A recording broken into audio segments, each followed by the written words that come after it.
Hi, boys and girls. I am going to read chapter 2 from Dolphins at Daybreak, Magic Treehouse book number 9. So here we go.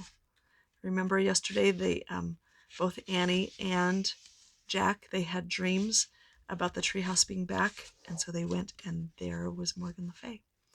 The second chapter is called The Reef.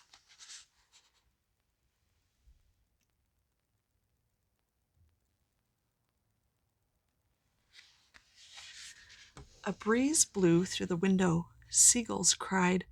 Waves lapped the shore. Annie picked up the riddle scroll. She unrolled it, and together she and Jack read the riddle.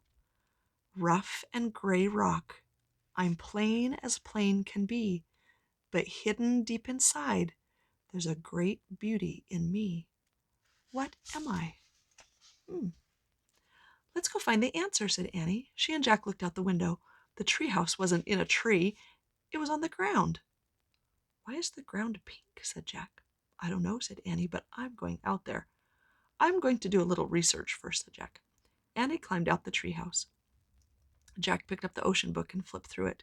He found a picture of a pink island surrounded by water. He read, and this part is true, this is a coral reef. Corals are tiny sea animals. After they die, their skeletons remain. Over time, the reef builds up from stacks of coral skeletons. Oh, man! Tiny skeletons, said Jack. He pulled out his notebook and wrote, millions of coral skeletons. Jack, come look at this, cried Annie. What is it? I don't know, but you'll love it, she said. Jack threw his notebook and the ocean book into his pack. He climbed out the window. Is it the answer to the riddle? He called. I don't think so. It doesn't look very plain, said Annie. She was standing at the edge of the water. Beside her was a strange-looking machine. Jack hurried over the bumpy coral to get a better look. The machine was half on the reef and half in the clear blue water. It looked like a huge white bubble with a big window. Is it a special kind of boat? Asked Annie.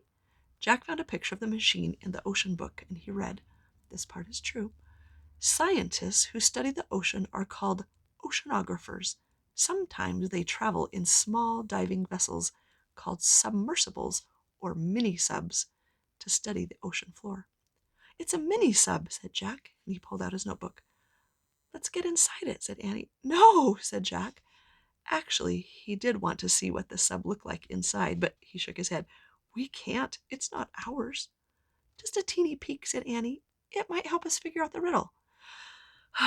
Jack sighed. Okay, but we have to be careful. Don't touch anything, he said. Don't worry, said Annie. And take off your shoes so they don't get wet, said Jack. He and Annie slipped off their shoes and socks and threw them toward the treehouse. Then they stepped carefully over the coral reef, the sharp coral. Annie turned the handle on the hatch of the mini-sub. It opened. She and Jack climbed inside. The hatch slammed shut. The mini-sub was tiny.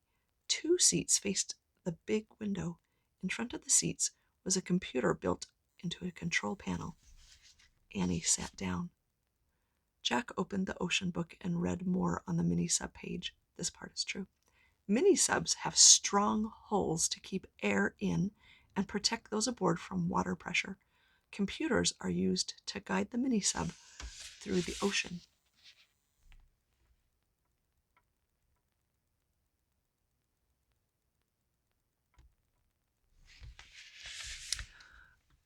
Oops, said Annie. What's wrong? Jack looked up. Annie was waving her hands in front of the computer. Now the screen showed a map. What's going on? Said Jack. I just pressed a few keys, said Annie. What? I said not to touch anything, said Jack. An air blower came on. The mini-sub jerked backwards. Get out, said Jack. He and Annie scrambled for the hatch. Jack grabbed the handle, but they were too late. The mini-sub slid off the reef, and then it dove silently down into the deep.